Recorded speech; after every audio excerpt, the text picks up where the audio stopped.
Xeratanga, se inscreva no canal do Xeratanga, se inscreva, compartilhe, dê uma força no canal. Agora vamos contar com o Xeratanga.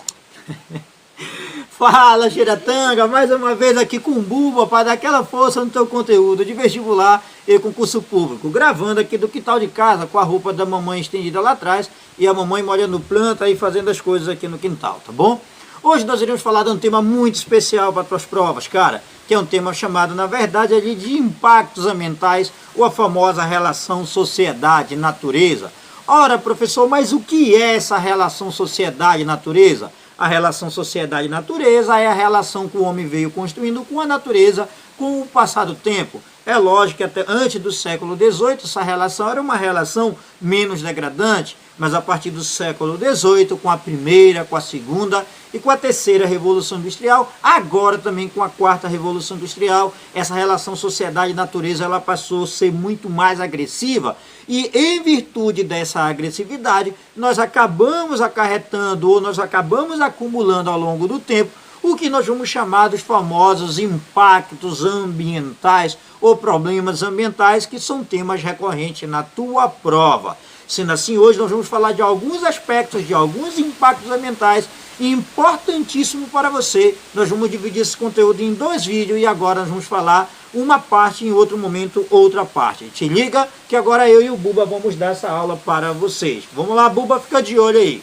Primeira coisa, vamos lembrar lá sobre a questão do aquecimento global e efeito estufa. A primeira coisa que eu tenho que entender é que efeito estufa é um processo natural da Terra, mas que o aquecimento global, o que acontece? Ele é intensificado pela ação antrópica, pela ação do homem no meio natural.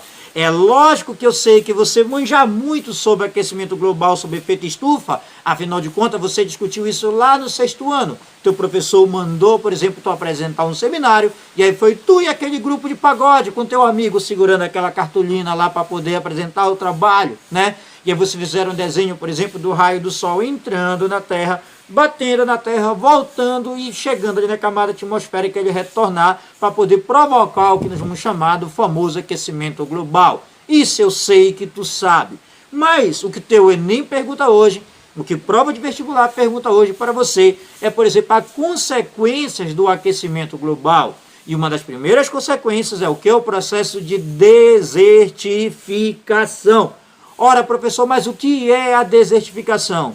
Lembrando que esse processo chamado de desertificação está intimamente ligado aos fatores climáticos. Por exemplo, a desertificação é muito comum ocorrer em clima árido, semiárido, clima que nós vamos chamar no caso tropical continental ou tropical típico, como ocorre aqui dentro do Brasil.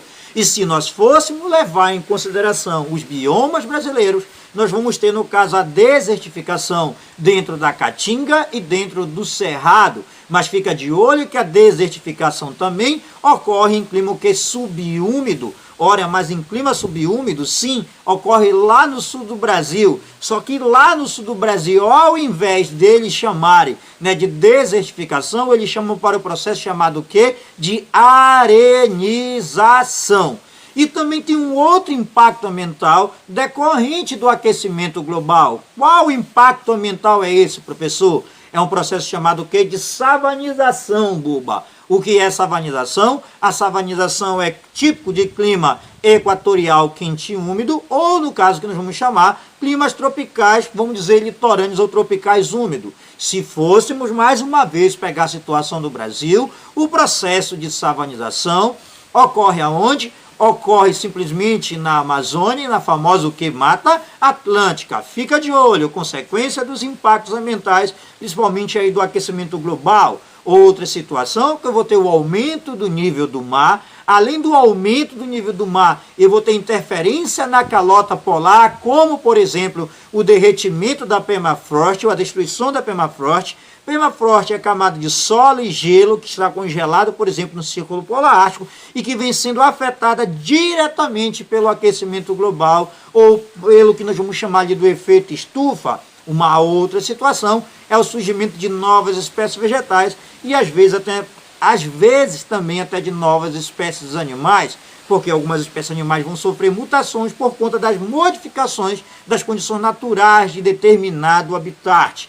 E além disso, você deve lembrar uma consequência do aquecimento global, uma coisa que nós vamos chamar de aumento de doenças, principalmente doenças respiratórias. Então, aquecimento global, a gente está ficando por aqui. Vamos passar para outro para a gente poder compreender. Agora vamos falar de um outro impacto ambiental, chamado o quê? De chuva ácida. Ora, professor, mas o que é a chuva ácida? A chuva ácida já está dizendo é chuva com uma grande quantidade de acidez, mas se a gente for analisar a condição da água da chuva, a gente vai perceber que toda a chuva ela é o quê? Ácida. Acontece que o homem, com o passar do tempo, e aí que nós vamos chamar no caso, com as suas interferências na natureza, principalmente com a primeira, segunda e terceira revolução industrial, ele emitiu uma grande quantidade de poluentes para a atmosfera, e essa quantidade de poluente na atmosfera fez justamente o que? Fazer com que a chuva se tornasse cada vez mais ácida. Ou seja, a chuva que cai hoje sobre nossas cabeças, ela é resultado, no caso da combinação do dióxido de enxofre e mais do vapor de água, que resulta numa coisa chamada o que? De ácido sulfúrico. E aí isso vai ter interferência direta, no caso, na minha vida. E aí a minha prova do Enem, de concurso, de vestibular, seja lá o que for, pergunta para mim o que causa a famosa chuva ácida. Primeira coisa, a poluição atmosférica, ou a queima de combustíveis fósseis, como o petróleo e o carvão mineral. Sempre cai em prova, Buba. Fica de olho aí para te não passar batido. Quando tu crescer vai fazer o vestibular, fica de olho. E aí a minha prova pergunta, quais as consequências da chuva ácida? Uma das primeiras consequências é o que? A contaminação dos recursos hídricos. Lagos, rios podem ser contaminados. E aí se uma pessoa começa a ingerir aquela água que está contaminada, ela pode ter, no caso, algumas doenças, como por exemplo o mal de Parkinson e o mal de Alzheimer. Fica de olho, senão tu erra essa questão, isso é pegadinha para você. Outra situação, outra consequência é a contaminação dos ecossistemas, o processo de desflorestação ou perda da cobertura vegetal também você não deve esquecer, as erosões que pode aumentar, a corrosão de prédios e monumentos, porque eles vão ficar cada vez mais corroídos. Uma pintura de um prédio que era para durar, por exemplo, 3 anos, agora ela dura bem menos, justamente por conta da chuva ácida. As plantações vão ser afetadas e tudo que sofre, no caso ali, tudo que recebe aquela chuva ácida vai ter uma consequência sobre aquela região ou sobre uma área. Além do mais, a famosa doença respiratória. Tem até uma situação lá nos Estados Unidos que alguns especialistas acusam que boa parte das doenças respiratórias que ocorrem nos Estados Unidos é em virtude, no caso, da chuva ácida. Presta atenção, maninho, não vai errar. Bora passar para outro lá. Agora vamos falar do famoso buraco da camada de ozônio. Eu sei que você aprendeu que o buraco da camada de ozônio está localizado ali sobre a Antártida. E se o buraco da camada de ozônio aumentar, os raios solares vão entrar com bastante intensidade na Terra. Ocorre derretimento no caso das calotas polares. Além de ocorrer o derretimento das calotas polares, automaticamente aumenta o nível do mar. As regiões litorâneas com o tempo pode deixar de existir porque você é afetada pelo aumento do nível do mar e assim tudo mais. Mas vem a minha provinha no caso de vestibular perguntar para mim quais são as consequências da destruição da camada de ozônio ou do aumento do buraco da camada de ozônio. Primeira, alterações climáticas, porque a temperatura da Terra pode modificar cada vez mais, a gente pode não ter condições daqui a um tempo, né, nem de viver mais aqui na Terra se isso continuar. Outra coisa que você deve entender é o que é uma das consequências do aumento do buraco da camada de ozônio, da destruição da camada de ozônio, é justamente o que nós vamos chamar o aumento do efeito smog.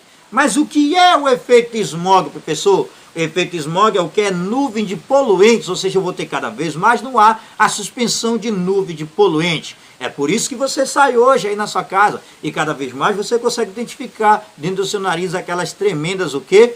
Bustela, que tem aquele caboclo que vai tirar a bustela do nariz daquela pedrada, parece que é um meteoro que está caindo ali do nariz dele. Quando não, você vai na casa de um amigo, você vai ver que ele está revertindo a parede com bustela, graças ao efeito smog. Tem muita bustela no teu nariz, Buba? Não. Não, olha lá, né?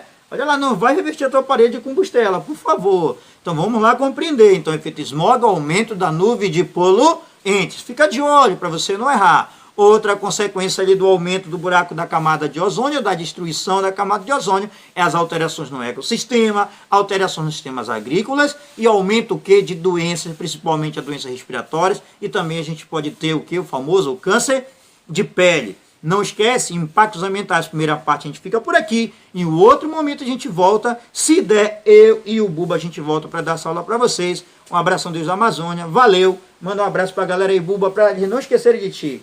Abraço, galera. Faz assim, valeu. Valeu. Isso, de boa, até mais galera, tchau.